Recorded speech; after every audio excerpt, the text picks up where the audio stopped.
like a very recent collaboration between Jerry Slayton and I, and we literally were just in the mountains working on it.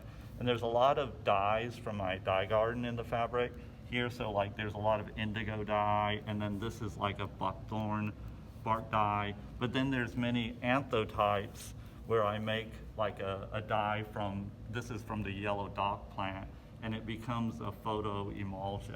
And so I'm able to develop, you can see like there's actually, I made a photo transparency and developed the fabric as if it was an actual photograph.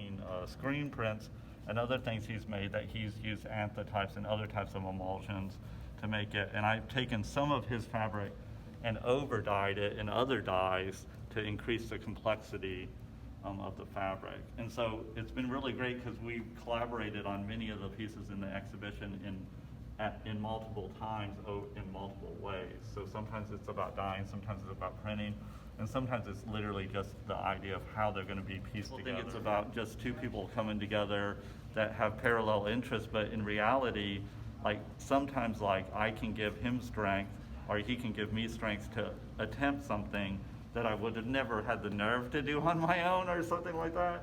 So collaboration has become like, I've done it for 30 years with multiple people and I just enjoy it so much, and it's a way of building community and shelter. Some fabric that I bought at a flea market, and they were all just small little things, but I noticed multiple sellers had very similar fabric, so I just started collecting it and I started building the overall piece. And this is the title piece of the show, The Sky is a Circle. So this is the piece I made specifically for this show. Doug, tell us about your imagery here and the materials that you work with. This piece is about diatoms and how diatoms provide breathable air for the human race, basically. And a lot of people think about how trees significantly affect our breathing, but diatoms, which are small cellular units that are usually in like puddles or in water or oceans and rivers, provide a huge mechanism that a lot of people don't even know exists. And I got fascinated with the cellular kind of structures of them.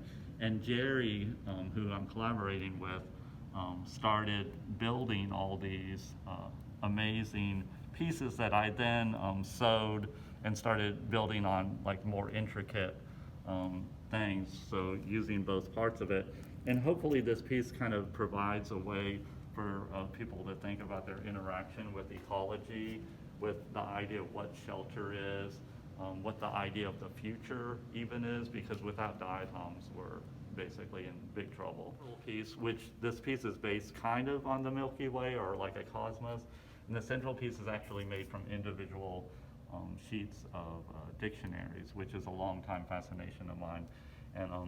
And then the other pieces that are photographs are actually photo emulsions of Jerry and I's hands.